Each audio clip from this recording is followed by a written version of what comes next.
the person's willingness to embrace intensity will mark the amount of change that they will feel in their life in the short term. It's a great leading indicator. Welcome to The Art of Accomplishment, where we explore how deepening connection with ourselves and others leads to creating the life we want with enjoyment and ease. I'm Brett Kistler, here today with my co-host, Joe Hudson. Good morning, Joe. Hey, how's it going? Doing well. Well, it's actually afternoon here. Afternoon? Oh, yeah. Morning here, afternoon there. Hawaii, California. Yeah. Yeah, I hear you're taking your daughter on a road trip. Yeah. She just got 15 and a half. She got the learner's permit. And I was like, hey, how do you want to learn to drive? She was like, let's drive across country. So we're going to drive from California to New York. Oh, wow. Yeah. I'm really excited for it because you get these moments with your kids, especially as they get older, where you get to really deeply sink in with them on a topic, and those road trips are the best way to do it. 3 days ago, I'm sitting in this cafe, COVID's opened up, sitting in a cafe with my 12-year-old, and we're talking about embracing intensity in this cafe where she's trying to figure this out. What do I mean when I say to her, hey, you're running away from a feeling there, lean into the feeling. And we're having this conversation. It's just one of those epic conversations you have with your kids every once in a while. And there was this lady who was sitting near us, and it was watching her jaw just drop, what the hell is happening? How is this conversation happening between a dad and a 12-year-old? It was really amazing. And it was that conversation actually, which is the reason that I said to you, hey, let's talk about embracing intensity. Is that when you told her that she's going to be doing this drive all in one go in 36 hours? No, different daughter. The younger daughter is the one I had the embracing conversation. Oh, yeah, the 12-year-old's not doing the driving. Yeah, no, and that wouldn't be embracing intensity. That would be creating intensity. Yeah, an important distinction. Big distinction, yeah. Yeah, so this is something that comes up a lot in our courses as a principle for ESF and kind of a principle for any of the courses. And it's one of the things that really kind of attracted me with my air sports and kind of extreme adventuring background, which is okay, yeah, embrace intensity. Yeah, let's do this. And so can you, for the audience, define what you mean by embracing intensity as opposed to what I just suggested on the road trip, creating an intensity? So embracing intensity assumes that there is never a moment when there isn't some intensity to embrace, that there's really nothing to create in the situation. So, and I use the word intensity so that people don't think it's difficulty, because I find that once people really move through embracing, say, their anger or their sadness or their fear, that they find it's more challenging even to embrace things like peace and joy and to allow that in. So the intensity is really about the thing inside of you right now that has some discomfort, or is it's being asked to expand in a way that is slightly uncomfortable, and it's embracing that. And I think the best way to think about it is if you just close your eyes for a minute and take a deep breath, and you say, am I bracing or am I embracing? And that's the felt sense of it. The felt sense of it is how much am I allowing my experience to occur, and how much am I resisting my experience? Yeah, that kind of points to an important thing where the concept of creating intensity, if people are learning, as they go through these courses and they do this work and they find there's a lot of intensity in them. And so then they're when there's intensity, that must mean there's growth. So I'm going to start by creating intensity. And you could tell, if you're creating intensity and not just letting it come up, there is a bracing to it. It's okay, here it comes. I'm ready for this intensity. Right. Also, I like creating intensity every once in a while. Don't get me wrong. I think it's a really useful tool, but it's not a principle to live life by. Meaning, what we've done in some of these courses, and it can be quite intense. And so I don't steer away from creating it, but that's not a surefire way for transformation. But what is a surefire way for transformation is embracing intensity. As a matter of fact, I was sitting with a whole bunch of CEOs, and we were discussing what do we want to be able to measure. And I said, well, one of the things I would love to be able to measure is transformation in different ways. And they were like, well, what's the leading indicator of transformation in your mind? I was like, oh, the person's willingness to embrace intensity will mark the amount of change that they will feel in their life in a short term. It's like it's a great leading indicator. This seems like this is one reason, perhaps, like one of the benefits of embracing intensity. What are reasons why we might want to drift towards living in this principle? Yeah, it's funny because my daughter asked me the same question when we were sitting across. She was like, well, what are the reasons? And I came up with 3. And then as we were talking, there was a 4th that showed up. So I'm going to give you the 3 because those are the only ones I remember. And then we'll see if the 4th one shows up in this conversation as well. But it's incredibly good for decision making. It's incredibly good for joy, like increasing the amount of joy that you feel. And it's incredibly good for effectiveness. Oh, I have a 4th one has come. It's really good at effectiveness, and it's really good at curbing unhealthy patterns. So those are the reasons to do it. Okay, so you've got like making decisions. Let's start with that first one then. Can you elaborate on that further? Yeah, this one, I think I've even talked about it in a different podcast, but it's basically our decision making is actually an emotional situation. It's not an intellectual one. We're not making intellectual decisions. So, in 2012, the guy wrote a book called Descartes' Error, where he shows that if you take the emotional center of the brain out of a person, they'll cease to make decisions. Even if their IQ stays the same, it'll take them a half an hour to decide what color pen to use or 4 hours to have lunch. So what that means is we're making decisions as a way to feel what we want to feel.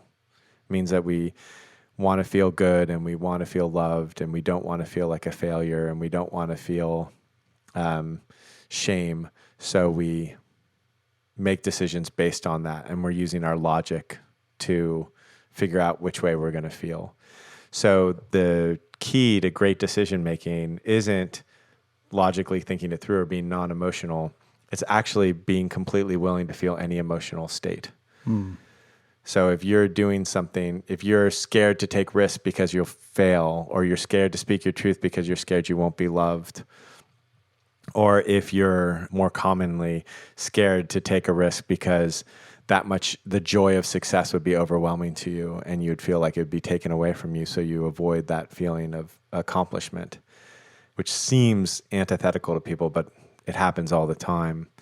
Then if you're willing to feel all that stuff and you learn to embrace all that intensity, then you make decisions far more clearly.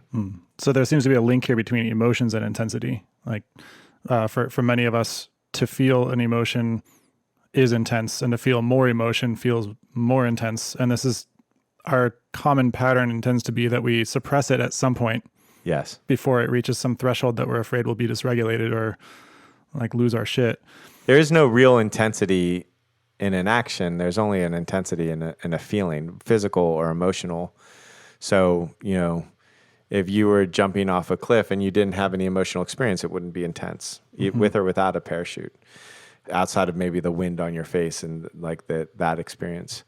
And we know, psychologically speaking, that we make decisions based on the feeling that we get from the decision making. And particularly if I have this right, see if I can remember it correctly, that it's the avoidance of negative feelings that is more powerful in the way that we make than the positive reward. Even though positive reward will change behavior quicker, if you look at the way people act, it's like trying to avoid negative feelings is actually more powerful. Yeah, it's a really good one. I mean, looking back in my life, the times where I felt in the flow with the universe were the times that I was just following what I actually wanted, and the times that I was avoiding what I didn't want or emotions was when I found myself feeling the most lost and disconnected. And so like back to decision making, something that's really important for decision making is being context aware. So you could decide like, okay, who am I going to hire for this particular role? And then you could also ask yourself, what's important about hiring somebody? And something we talked about in the Feel Over Figure episode in the AOA series was how our emotions create the context in which our logic works. And so becoming aware of what that context is, oh, I'm afraid of my business failing. I'm afraid of being perceived as a failure. I'm afraid of being abandoned. I'm afraid of my partner leaving me. Recognizing the context within which we're making decisions helps us process that underlying context to allow us to make a different set of decisions because we're aware of the underlying pattern.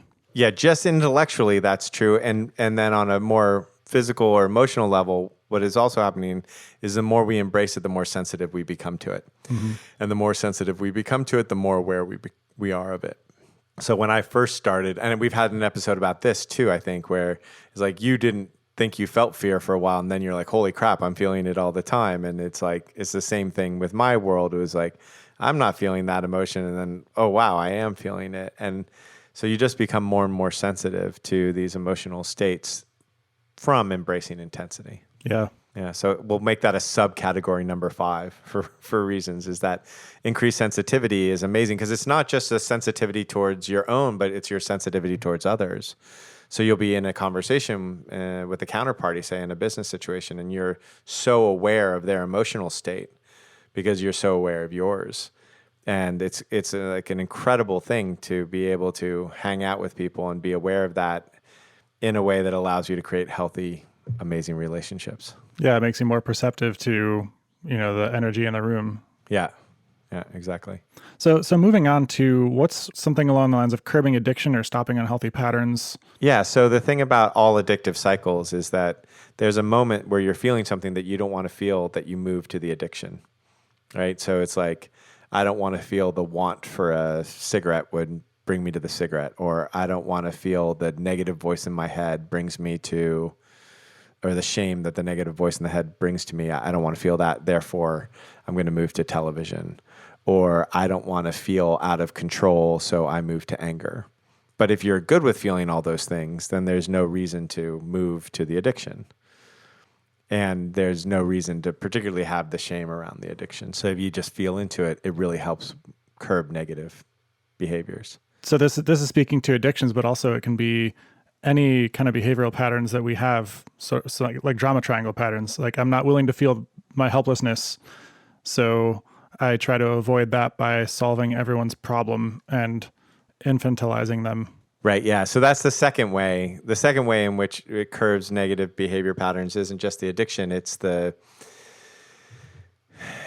thing where if I got taught from my family, hey, I'm going to be emotionally abandoned, then I'm going out into the world trying to avoid that emotional abandonment, that feeling of emotional abandonment. And the way that I'm trying to avoid it, I'll recreate it.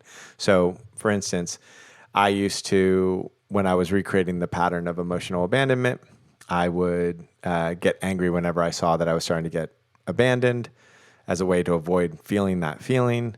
Obviously, the anger made more people abandon me because who wants to be around someone who's yelling at them? And therefore, I'd invite it in. If you just go, oh, I'm going to feel that. I'm going to feel that abandonment. I'm going to sit in that. I'm going to learn how to make friends with that, learn how to fall in love with that. Then you don't really recreate the pattern over and over again. Because what's happening in our system is it's like we're a cell that's trying to get back to homeostasis.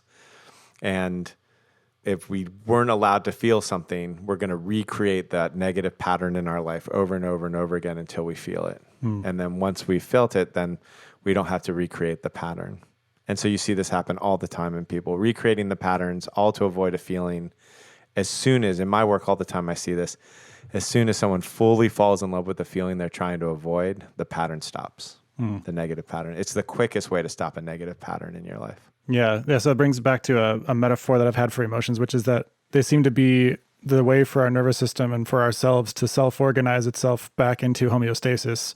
And the avoidance of them is these patterns we've learned, like an electric fence with a dog, where you teach the dog that if it goes near this edge of the property, it's going to get shocked. And eventually the fence can be turned off and the dog just won't go there, even though through that fence lies freedom. And each of our emotional movements is the system trying to find homeostasis. And to the extent that we avoid them, we're blocking it. Yeah, and I like the idea of the electric fence too, because if you actually touch the electric fence, it's uncomfortable, but it doesn't actually harm you, right? And what's different than with the emotions than electric fence is that the emotions actually become more and more comfortable, that they change. And so one of the greatest things about embracing intensity is that when the emotions are welcomed, they feel very different in the system. That the discomfort of most emotions, negative or positive, is the resistance to them. It's not the actual emotion themselves. Sadness in itself is quite joyful. I remember in AOA once where somebody was talking about how they learned to enjoy their own sadness and how it like opened up this floodgate of sadness and moved all this trauma out of their system. Similarly, like you can have a deep joy for it and it changes. It's like sadness doesn't look the same way. It'll go from maybe like poor me to just like a deep grieving and gratitude. Anger will move from maybe like a passive aggression or like a rah, rah, rah, rah, rah, rah, to a like, no, I'm not gonna allow this to happen right now. So as we learn to embrace the intensity, those emotions become so much more fluid and they change and they're so much more comfortable. And they don't take control of us the way that resisted emotions do. Yeah. Yeah. It's interesting that resistance, it's really about the dissonance. Like if part of our system is trying to move towards homeostasis in one direction and the other part of our system is pushing against it in an equal and opposite direction, not wanting it, then not only does it persist, but it's also just increasing stress fractally throughout our body and our emotional system and our thoughts. Yeah. Wow. Yeah. I haven't thought of it that way, but exactly. That's cool.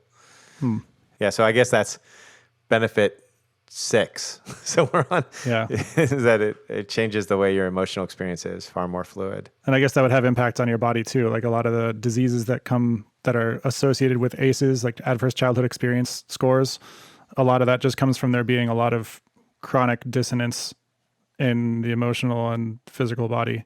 Definitely in the musculature. Like you can tell there's lots of people who did it. The guy who invented microexpression, that whole theory, his teacher understood this as well. But you can look at the way somebody holds their musculature, and their musculature holding is based on what emotions they don't want to feel. And you can tell so much about a person just from that. And you've seen this with like ESF, you've seen it so that like you see someone's face completely change as it releases. Yeah, so that brings us to, I guess, the 5th one. So we've gone through improved decision making. We've gone through getting out of unhealthy patterns, including addiction. We've gotten to feeling more intensity, more sensitivity, including to things like joy, positive emotions, and positive experiences. Yes. And then effectiveness. It seems like all this sort of comes together in effectiveness. Yeah, I would say effectiveness and joy. There's another way that it increases the joy in our experience, but let's do effectiveness first. Mm-hmm. In effectiveness, so I would just say we're more effective when we can do the things that are uncomfortable for us. So one example of this that I think is like quite obvious is when you're working with somebody and you say, okay, we've got this new project that we've never done before. They'll do the things that they know how to do first instead of doing the things that they don't know how to do first. That's really, really common, and it's the least effective way to go about doing it. In MIT, they have a principle that says you look at the part of the problem that you understand the least about, and you start your work there. And it's the same in a CEO of a company. Like it's the thing they don't want to look at, that if they look at it, and they'll be most effective if they look at that first. Mm-hmm. And so it's the same thing in a marriage. If you have a marriage and there's that pink elephant in the room, like to approach that and to talk about that and to feel into that immediately as quickly as you can will make you more effective, have a better marriage, be happier, be better to each other, be more loving. And so if you're willing to feel and embrace the intensity, then you're far more willing to go into the thing that everybody else is avoiding, and you'll be more effective for it. Okay, yeah, that makes a lot of sense. And coming back to joy, because I was sort of combining joy with increased sensitivity as a category, but then you say there's something more to it. What was that? Yeah, so I think like my most repeated phrase is this phrase that says the joy is the matriarch of a family of emotions, and she won't come into a house where her children aren't welcome. And somebody else once told me it was like you have like 1 or 2 docks in your port, and one emotion can be there at a time. So if you're not fluid, then joy never has a place to come and park. So that's what I'm speaking to. I'm basically speaking to the fact if you embrace the intensity and you don't repress it, then you don't get this like low level of the unfelt emotions sitting in your life all the time. And then you're moving in your natural state, which is joyful and loving. And so I see this all the time. And it's why when people have these big emotional movements, they feel all this relief, they feel all this joy in the short term, but it's also long term. People who are joyful are people who can cry easily. People who are joyful are people who can are very fluid with their frustration and anger, who can let their fear move through them really quickly. It's not people who have repressed the fear. Like we all can close our eyes and think about, oh, that person repressing the fear, like, they're kind of anxious all the time. They're not joyful. And that person who's repressing their anger, they're kind of depressed or they're angry all the time, depending on how they repress it. If they repress it by, or they repress it by, I'm such a bad person. Like either way, or the people who repress sadness all the time. It's like that need for perfection and that rigidity that happens in their system and their whole body. So joy just happens naturally when everything else is moving fluidly. Yeah, it seems like everything happens more fluidly if everything's moving fluidly. Everything in your life, whether it's joy or whether it's motivation or connection or swiftly moving on from something that's not working. Yeah, definitely. There's, as compared to like not feeling it and trying to manage it all the time. There's this great saying that I learned in venture capital, which is the amount of effort it takes to create a deal is the amount of effort that you need to maintain it. Basically, if you have to do a whole bunch of work to try to get the deal done, then you're going to have to do a whole bunch of work to make that deal successful. That's so true. It's so true. Yeah. It's true in not just in venture and like creating a project in a company. And similarly, it's like if you have all this effort to keep your emotions in line and in check, and you have to hold muscularly and emotionally and mentally, it's like that's a lot of effort being put towards something that isn't effective, that isn't joyful. So I'm curious to get like 3 integration questions from you that can help people recognize if they are embracing or embracing their intensity, or creating it or embracing it. Yeah, well, the best one is right now, are you bracing or embracing? Are you embracing or bracing? I think that's a great question. And I asked myself that question there was a time when I asked myself that question like 10 times a day. It was like this beautiful question that I just like loved asking myself. Another great integration question would be like, go and have a moment of feeling an experience like that you don't want to feel. Have the feeling of abandonment and sit with it for like a good 10, 15 minutes. And then ask yourself, like, what was so bad about that? What made it that you didn't get destroyed by it? Have the experience that you've been avoiding your whole life, and then ask yourself, what made it that I could survive that? What made it that I possibly even feel better after I've felt it? So that's another great way to integrate this work. Third way to integrate the work, I would say, what are the emotions? And I think feeling them more than labeling them would be good. But what are the emotions that I don't want to feel that sends me into my bad habits? Those would be the 3. Yeah, beautiful. Thank you, Joe. Awesome. Thank you, Brett. Good to talk to you again. Yeah, you too. All right. I'm going to finish packing for the road trip. Our truck is halfway packed. All right. Get to it. All right. Have fun. Thanks. See ya. Bye. Thanks for listening to The Art of Accomplishment. If you enjoyed what you heard today, please subscribe and rate us in your podcast app. We'd love your feedback, so feel free to send us questions or comments. You can reach out to us, join our newsletter, or check out our courses at artofaccomplishment.com.